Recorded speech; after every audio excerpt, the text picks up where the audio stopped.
This is Health and Fitness Redefined, brought to you by Redefine Fitness.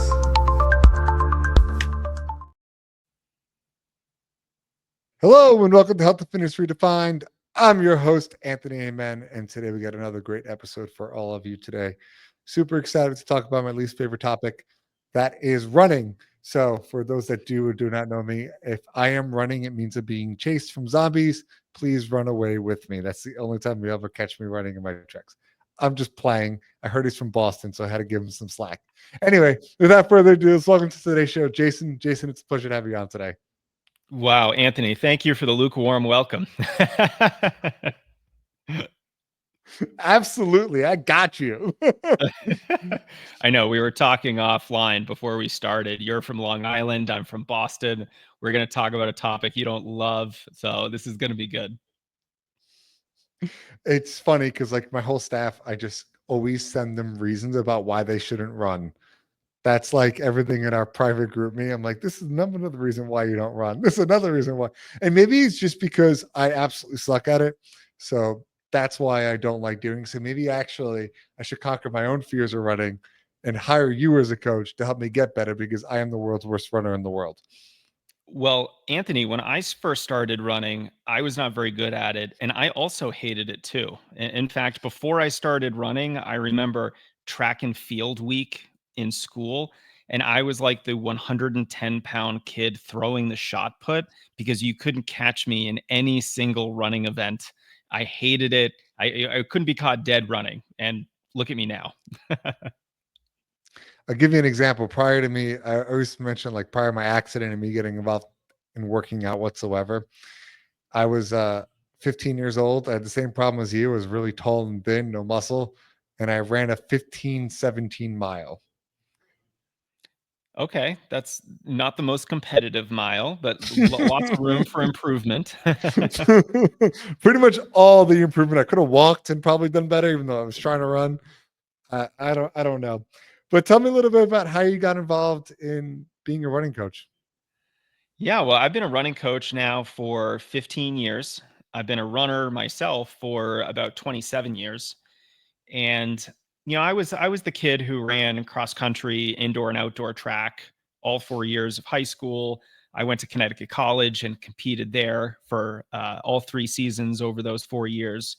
And I just kept training after college. And I just knew that I loved this sport. I wanted to keep competing. I wanted to test myself in some of those longer distances. And I also knew that I wanted to work somewhere in the running space. And a long time ago, that either meant I got to go be a pro runner, or I need to go be either a college coach or perhaps a coach of high level pro athletes. And I have done neither of those things. I was never a pro runner or even close to being a pro runner, but I found out a way to be involved in the running community. In 2010, I started strengthrunning.com, started coaching. 2016, I started the Strength Running podcast. And it's just a sport that sort of captured my imagination from when I was a kid. I think one of the things that I love about it is that, unlike team sports like basketball, so my first love was basketball. Unfortunately, I stopped growing after middle school and everyone else kept growing a little bit. We never shared the same problem, Anthony, of me being a tall, skinny guy. I was always the short, skinny guy. But I had to abandon my first love of basketball, but I fell in love with just improving, getting better. And I found out that, unlike team sports, running is something where, much like weightlifting, you get a lot of value and a lot of progress and great feelings of just that personal improvement from your own work. And I just found the more work that I put in, the more value I got out of the sport, the better I became. I didn't have to rely necessarily on teammates. We didn't lose a game because coach didn't put me in. It was because I didn't run as hard as I could. And so I really loved that aspect of running. That's what made me fall in love with the sport. I always knew I wanted to work with runners in some capacity. And I'm just really grateful that I figured out a way to do it. So what is strength running? Good question. Strength running is a coaching and media business, I guess, is the most simple way to describe it. So, yes, we have training programs and coaching services for runners who want to get better. That's our whole kind of North Star. We exist to help runners improve, to elevate their performances, and help them with any goal they might have. Not necessarily running faster, but maybe staying healthier and preventing more injuries, or being more consistent, or just training more, or potentially running a longer race than you might have ever run before. So strength running is definitely the coaching side of things, but we also have the strength running podcast and the strength running YouTube channel, which also make it a media business as well. And so we work with a variety of different brands on those properties, and really just love bringing runners, the kind of actionable advice I sort of wish I had, when I was a young runner, and just searching for training advice, searching for, examples and models of other successful runners who have been, really good at achieving their potential, and sort of bringing that knowledge to, your everyday adult runner.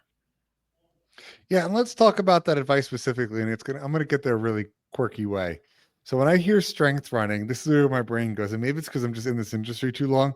I think anaerobic sprints because it's more muscular based and quick, no, without oxygen, whereas like your long distance runs are your aerobic.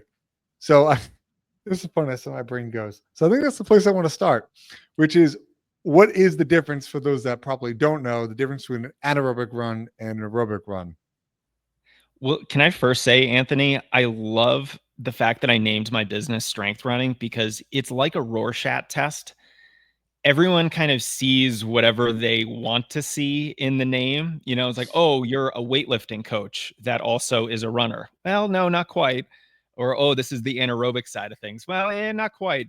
To be honest, I purchased strengthrunning.com as a domain name in 2007, simply because I thought it sounded cool. But in hindsight, it's worked out to be a wonderful brand name. It really just means let's be strong runners in every capacity. Let's have a strong aerobic system. Let's have strong muscles. Let's be, strong psychologically and have a certain amount of mental toughness. So that strength is something that I think can be applied to almost any area of our training. But for the differences between aerobic and anaerobic running, it's basically the difference between running with oxygen and without oxygen. And that marker that divides aerobic and anaerobic running is your lactate threshold.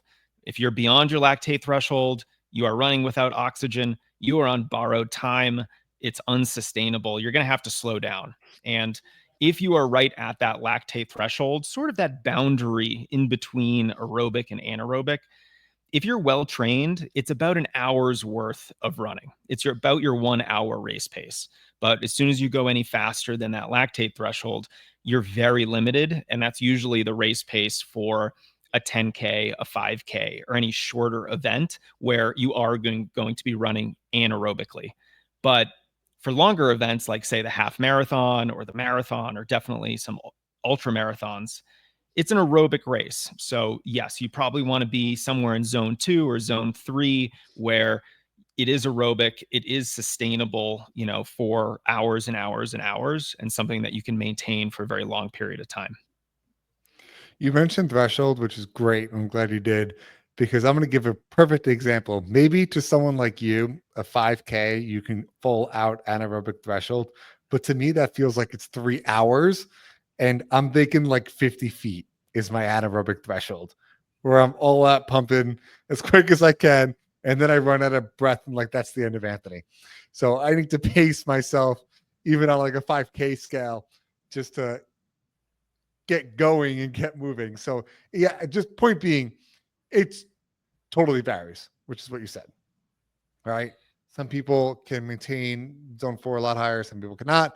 And that really is just heart rate zones for those that don't understand what we're talking about. Like, what are your percentage of your max?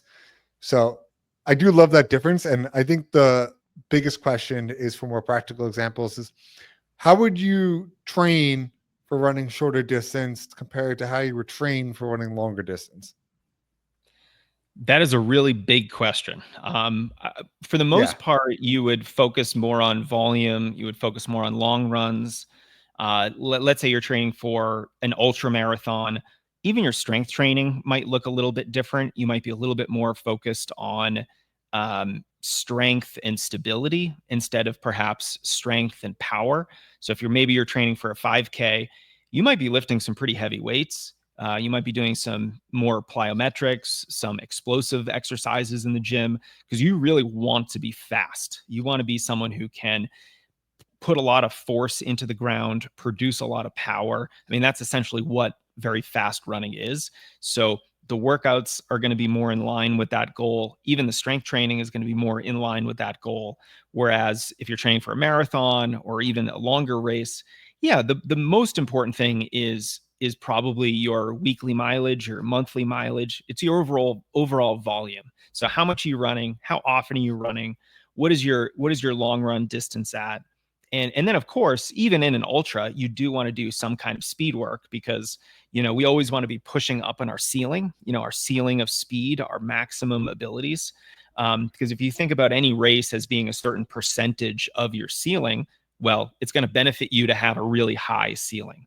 So, you know, basically, what is your mile time? What is your 5K time? The best 100-mile ultra marathoner might be one of the better 5K runners in the field. So that's always helpful to understand is running. Fitness is fitness when it comes to the sport of running. So if you're really good in the mile or the 5K, you're going to be really good in an ultra marathon. You just kind of have to do the endurance training to get yourself properly prepared for that distance.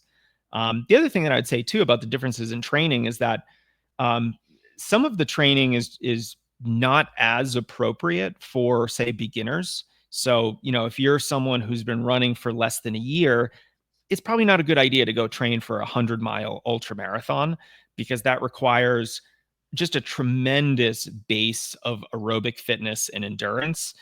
But also the flip side to that is it requires a lot of durability. You're going to be on your feet for potentially 20, 25, 30 hours. And the injury risk with something like that is pretty substantial. So that's why it's beneficial just to get those years of experience so that you're not kind of you don't want to take the SAT before you've graduated from elementary school, right? Like let's get good at the 5K before we get good at the marathon, before we get good at an ultra marathon. So some of the differences in training tend to be differences in difficulty. And so I really like newer runners to focus on the shorter distances, develop some capability, develop some speed first. And then once you've developed that speed, which really helps with your running economy, so over a very long distance, that really comes in handy, then you're a little bit more ready to start tackling those longer distances.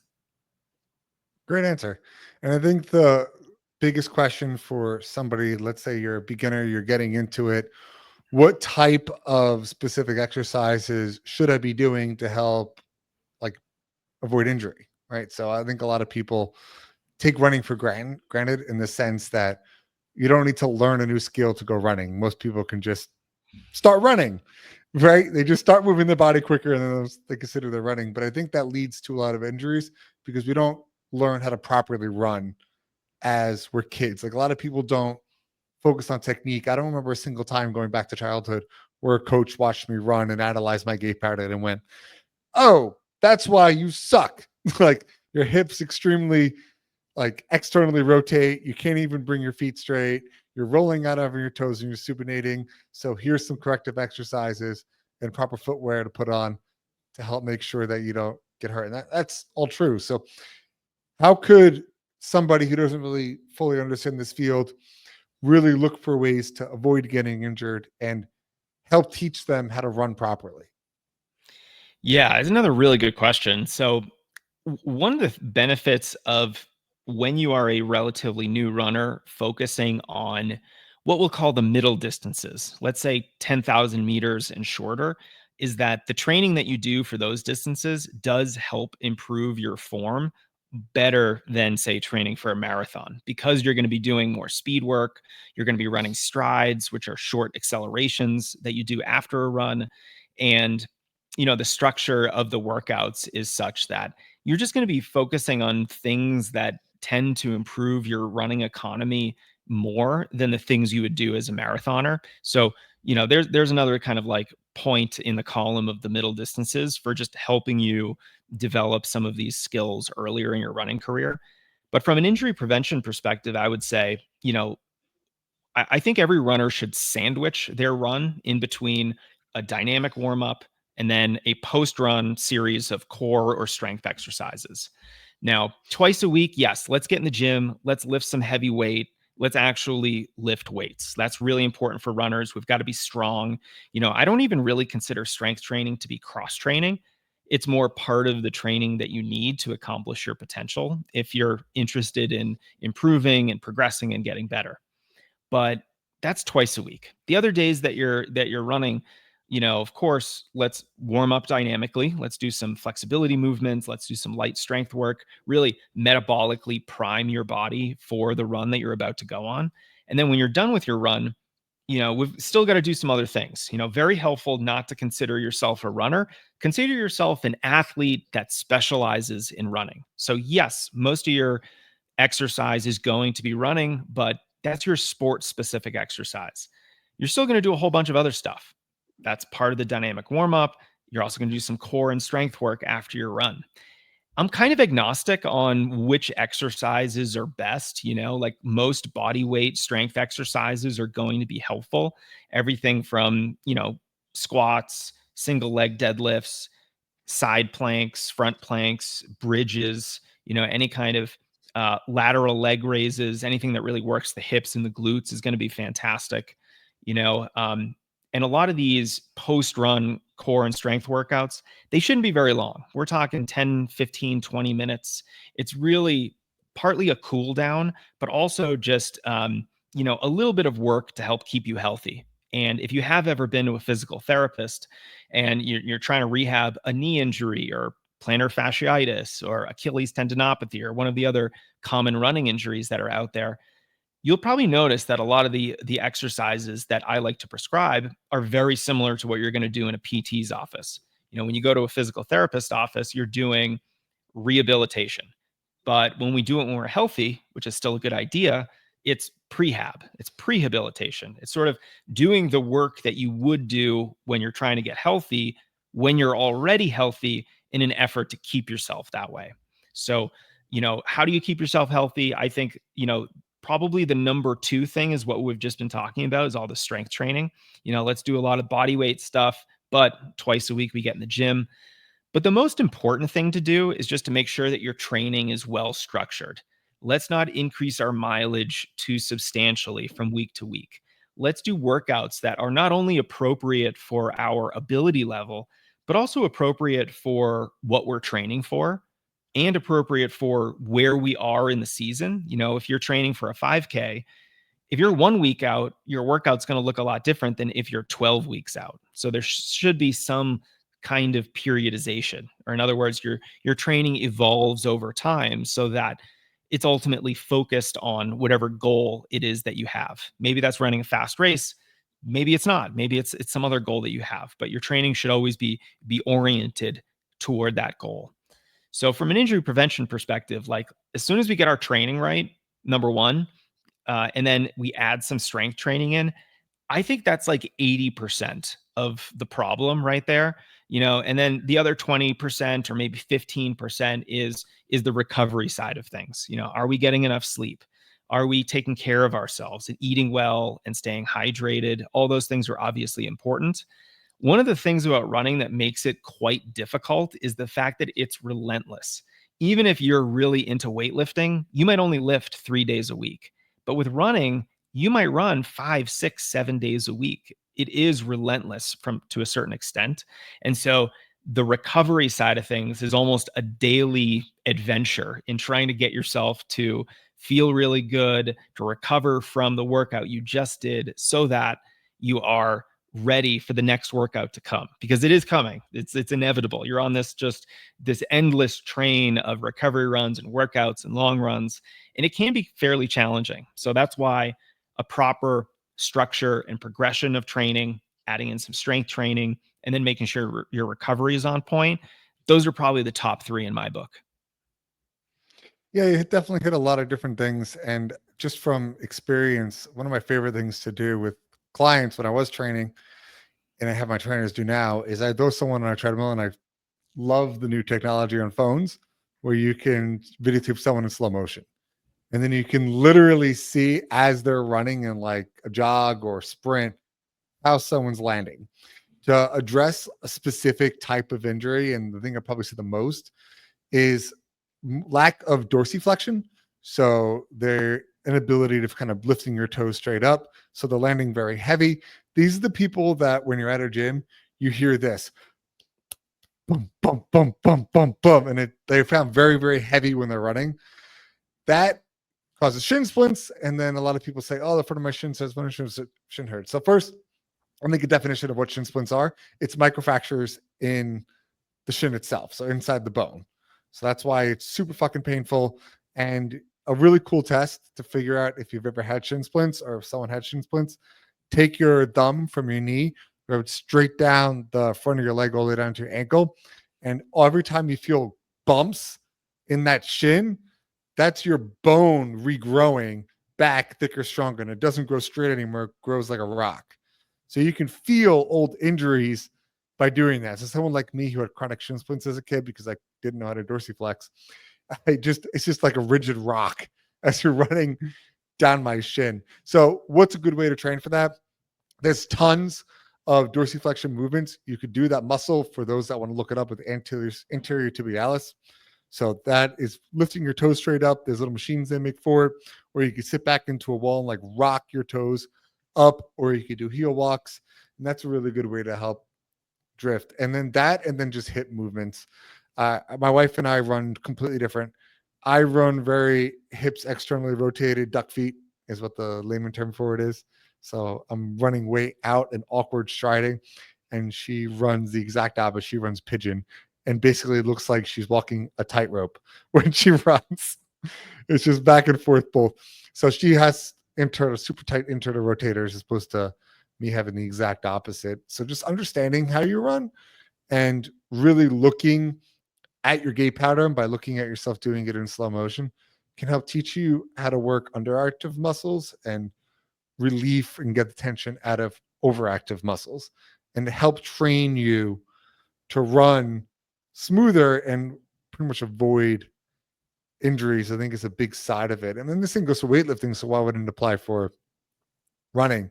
Another cool tidbit and something I would like you to talk about further is this is me going to nerd out a little bit. Muscle fibers and the different types of muscle fibers. So we have type 1 and type 2.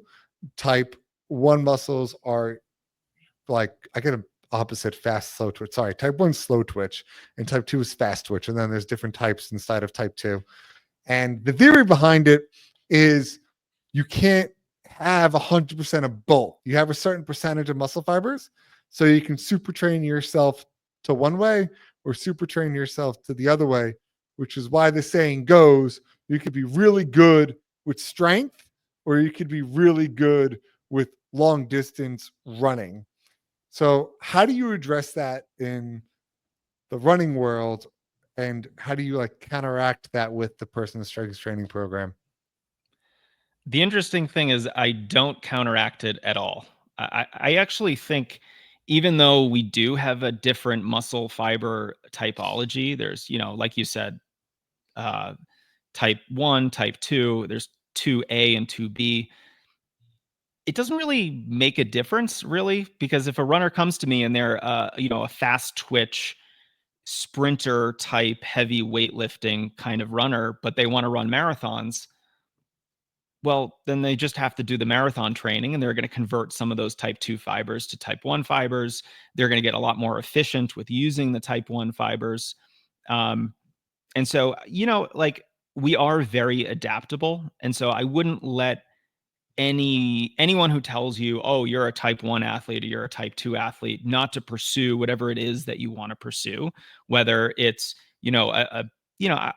most people, like you said, they're a mix. They're not a predominantly type 1 runner versus a type 2 runner.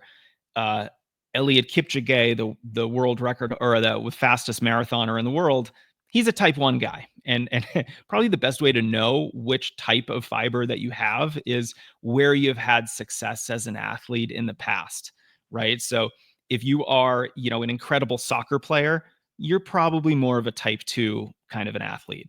If you are an amazing Ironman ultra distance triathlete, probably more of a type 1 type of athlete.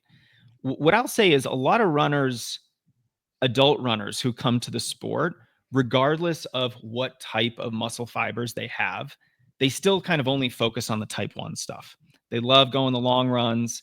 They don't lift heavy. They don't do any sprint work. And so their ability to run fast, their any kind of stress on the type 2 fibers, that fast twitch responsiveness really just starts to decline over time because it's simply never trained. And so what I would say for every runner is that even if you're training for an ultra marathon, you've got to do some lifting, you've got to do some speed work where you're actually running very, very fast, because we need that healthy balance. You need some of that type 2 ability to produce force and actually run with some power, because that's your running economy. That's your VO2 max. That's your speed ceiling, like we mentioned before. And so, yeah, even if you're a marathoner, hey, that's great. You got to run a lot of miles. You got to do a good long run. You're probably going to run aerobic workouts, but you're also going to run strides. You should also be getting in the gym to lift weights. And sometimes some of your workouts are probably going to have some short, fast reps in it, because you do need that good running economy and you do need your VO2 max to theoretically be as high as possible. Yeah, I'm going to mention now my favorite part about running. No, this is that not sarcastic too. I did a couple of Spartan races, and even though it's not like your stereotypical run a marathon, it's still like one was a half marathon length. It was 13.1 miles up a mountain in Jersey, multiple times up a mountain with obstacles in between. And one thing you realize is what you mentioned earlier in the show, and I really want you to talk about this from a running standpoint, is it trains your mental resilience more efficiently than other aspects, especially weightlifting as an example. So for a good way to look at it is if I'm doing like a 1 rep max, right? How much time does it take to get that rep? 10 seconds, 15 seconds, and I can focus 100% and get myself there. Now apply that to running and distances, especially. How long does it take to run a marathon, or like even said an ultra marathon? 20 hours. And most people, like mile 4, they start thinking about, why the hell did I sign up for this? I still have 20 hours left of running. Oh my God. And you really have to break that mental barrier over and over and over and over again, because it just, you can't believe how much more you have to do, especially because there's like, with like straight running on like a marathon side, there's no distractions of obstacles in between. It's just you and your body. That's it. Good luck, go run. So it's something I think a lot of people can learn net positive from. And really, if they have other aspects in their life that they don't feel like they have specific mental resilience, go for a super long distance run or go do something that takes an extreme amount of time, like a Spartan race. And you realize, and we'll look back and say, hey, if I did that, then I can do this other stupid thing I'm worried about in my life. Give me some like tidbits of things you do to help with yourself and other people to push past those mental barriers that we set ourselves up with. Yeah, I agree with you 100%. And I will add, the cruel thing about running is that you don't actually have to run a long time. You could race a mile on the track, hit the halfway point, and realize you're in full panic mode because you feel like you're in a pot of boiling water. You feel like your legs are on fire and you're only halfway in. Now, you may only have 2 to 5 minutes left of running. But the cruel thing about running is that it allows that time to be stretched almost to an eternity. So you don't have to go run a marathon to experience eternity. You could run a 5K, you could run a mile race. If you're pushing yourself in an appropriate intensity, every single race is going to be an exercise in mental toughness. And I'm a big believer in the fact that you cannot have mental toughness by sitting down in a chair and doing some mindset exercises and thinking your way to being a mentally tough kind of a person. You actually have to go out in the field and experience it. You have to put yourself in the situation where you are required to demonstrate mental toughness. And so you can do this in a lot of ways, like you can run a lot and you can do all that with no headphones, no podcasts. We'll make an exception for the Health and Fitness Redefined podcast, but a lot of the time you just need to be alone with your thoughts for a very long period of time. And if you can do that an hour a day, that's a great baseline of mental toughness. Now we're going to do a long run. Now it's not an hour, now it's 2 hours. Can you do that just by yourself, alone with your thoughts for 2 hours? You have to experience a less stable physiology for 2 hours and be okay with that. That's a level of almost patience, self-control, being okay with things not feeling amazing. That's part of mental toughness. But we also have to do hard workouts. We have to get on the track or go do a hill workout or some sort of tempo run where we're challenging our bodies not from a duration perspective, but from an intensity perspective.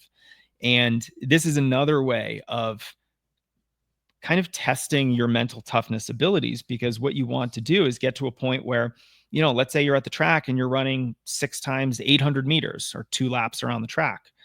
Well, the first 2 might be very manageable. And then on the third one, you realize that, oh my God, I am experiencing tremendous fatigue. I'm anaerobic.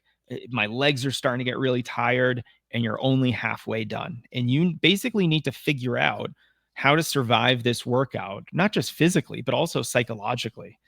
And I think it's just required to do all these things. You need the relentless grind of running to build a certain aspect of mental toughness. You need to be alone with your thoughts for an hour or 2 or more to build a certain aspect of mental toughness. But you also need to experience that intensity. Because ultimately, at the end of the day, I think mental toughness is the ability to solve problems constructively without panicking. And this is, of course, in an athletic perspective. So if you're experiencing some kind of problem in your running, maybe you went out too fast.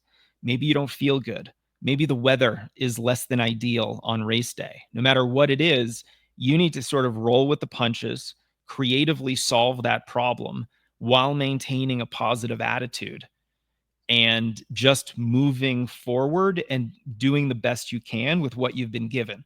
Yes, you can control what you can control, but a lot of things are outside of your control. And I have seen runners absolutely just lose their shit because something bad happened that they had no control over. And I've seen other runners completely just smoothly go over that obstacle and then go on to have an amazing race. And so a big part of this is your psychology.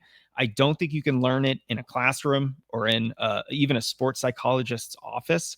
You sort of have to take some of those ideas and lessons, whether that's imagery, whether that's exercises and, using mantras or whatever it is, and go apply it out in the real world in all those situations that we talked about, so that your mental toughness is holistic. It's well-rounded. Yeah, you can go for a long run, but you can also go do a workout, and you can deal with a race when things don't go exactly according to plan, and you can still be successful. So I do think running is probably one of the best sports at developing mental toughness. If you can run high mileage with hard workouts and, you're just running races and able to push yourself to the well. I mean, that's another thing, is running a race is such an exercise in experiencing discomfort.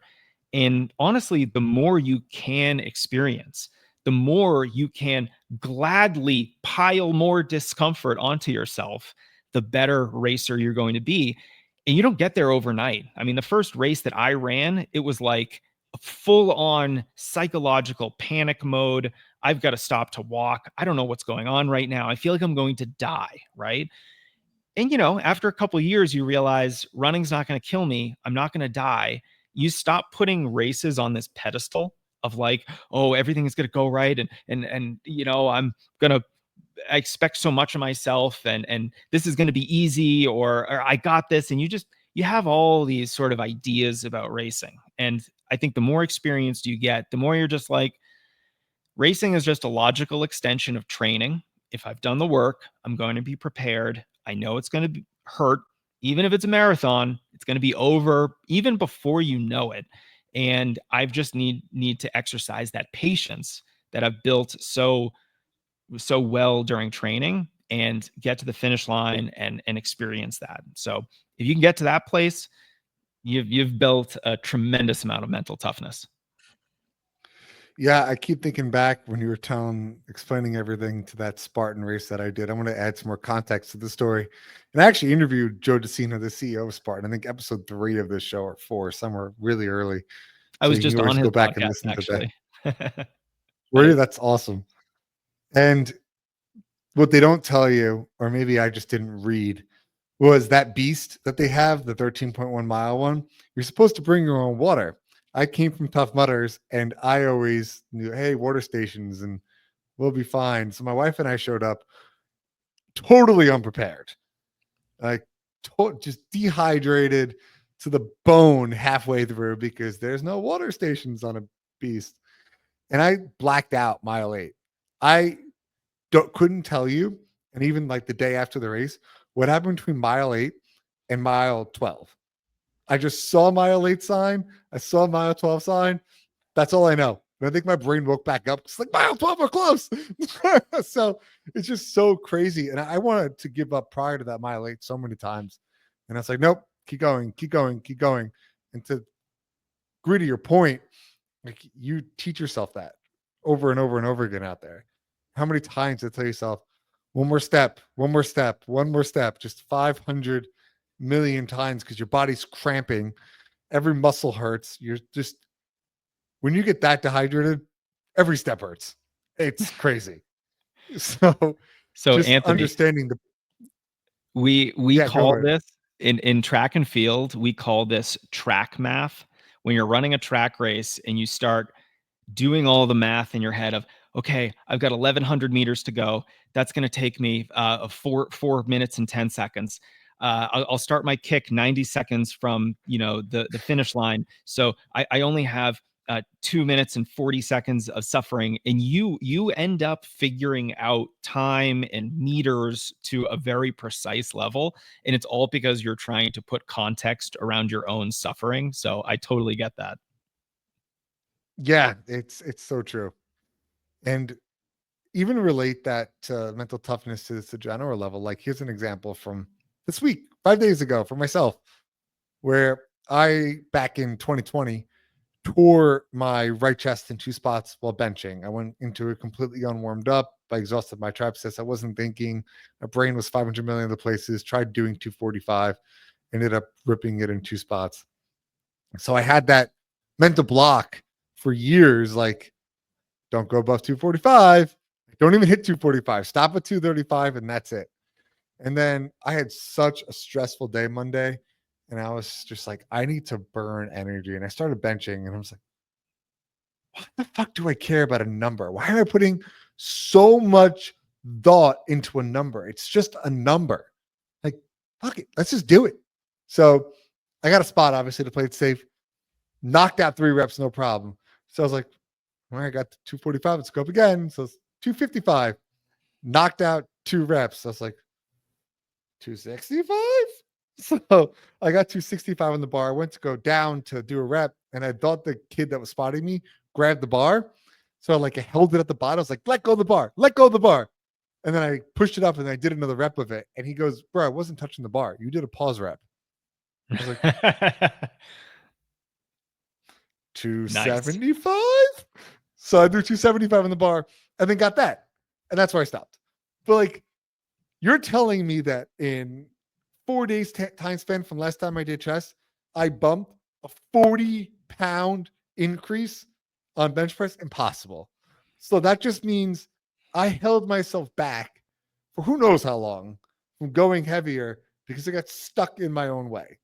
So it just shows that sometimes when our brains think we're done, we're only halfway through. And we still have double of that output, whether it's running, whether it's lifting, pretty much anything in life, to give, to go beyond, to push ourselves to beyond specific limits. Yeah, and this happens in the running world too. And probably the number one scenario where I see this happen among runners that I'm working with is they don't think they can run more than a certain amount per week. And a lot of times it's 30 miles a week, 35, 40 miles per week, because anything more than 30 to 40 miles per week, and you're starting to get into some decent mileage numbers. You might see some collegiate runners running 50 or 60 miles a week, and that's intimidating to a lot of runners. And the number of runners that I have kind of easily gotten to some of those higher mileage numbers, and they're like, oh, I actually feel fine. This is very manageable. I was holding myself back for years because of this preconceived notion that I couldn't do it, I was going to get hurt. And then all of a sudden, because this athlete's capacity is so greatly increased, they're running better workouts, they're running faster races, and their entire running career has been transformed. The trajectory has just been completely changed. And I just love seeing that, because you're right, a lot of the times that we are holding ourselves back, it's just us holding ourselves back. So, and that's where I think having a coach, having that kind of maybe neutral third set of eyes around you, just kind of look at things. Hey, Anthony, maybe you can go beyond 245 with the bench. Maybe you can run more than 40 miles a week. There's a lot of ways in which an expert or someone like that can really help you break through some of those preconceived notions that you have. And on the other side of that is just a whole different athlete that you could be.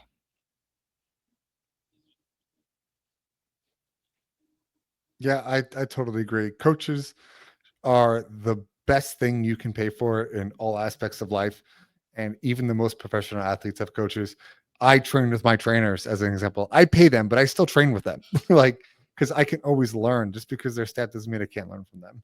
So I couldn't agree with you more. I think we're going to start wrapping the show up, Jason, but I'm going to ask you one fun question, because I know you know the answer, but I'm sure a lot of people don't know the answer.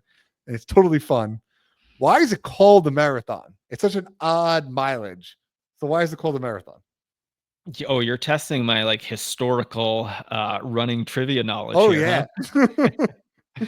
So It's my fun the fact I bring with me every time I show up at a race. this is a good fun fact. So the original marathon, the first marathon ever run was I believe in ancient Greece or Rome or Italy, and there was a runner who ran to the city of Marathon to tell the city people that they had won the battle. And he got there, he delivered the news, he immediately collapsed and died on the spot, which is the kind of the lore of the marathon. And that's why it's called a marathon. But that wasn't actually 26.2 miles. It was a different distance, and it's since been standardized to 26.2. Yeah, you pretty much nailed it. Pretty And it much. was I ancient think I Greece think I and it don't know was if it was Persian, or Greece. the war with the Persians. Yeah, okay. Some of the finer details escaped me. Yeah, he showed up, gave the news, died. So they always think that was the extent of human running. Yeah, and then Of we course, now you're decided to telling me invent people do ultra ultra marathons. Like, are we crazy? statistics. Totally crazy. But yes, the actual final two questions I'm going to ask you. See if we summarize the episode in 1 or 2 sentences, but it'll be your take home message. My take home message is that running is not necessarily as hard as you might think it is. If you give it a little bit of time and you approach it with a strategic perspective, you can become a much better runner than you think you can be. I love that. And where can people find you, get a hold of you, and learn more about strength running? Yeah. So if you're a runner, you want to take your running to the next level, strengthrunning.com is my home base. But if you're into podcasts, you can always check out the Strength Running podcast. My podcast tries to treat you like a pro runner. So I surround you with, the same support team a pro might have: the physical therapists, the strength coaches, of course, running coaches, sports psychologists, and, a whole bunch of thought leaders around the sport who can help you accomplish your goals. So check out the podcast. You can check out Strength Running's YouTube channel if you prefer video, but those are the three best places to learn a little bit more about strength running and me. I love it. Jason, thank you so much for coming on. Thank you guys for listening to this week's episode of Health and Fitness Redefined. If you enjoyed this show, share with a friend. It's the only way this show grows. And don't forget, guys, fitness is medicine. Until thank you guys for listening to this week's episode of Health and Fitness Redefined. Please don't forget to subscribe and share this show with a friend, with a loved one, for those that need to hear it. And ultimately, don't forget, fitness is medicine. I'll see you next time.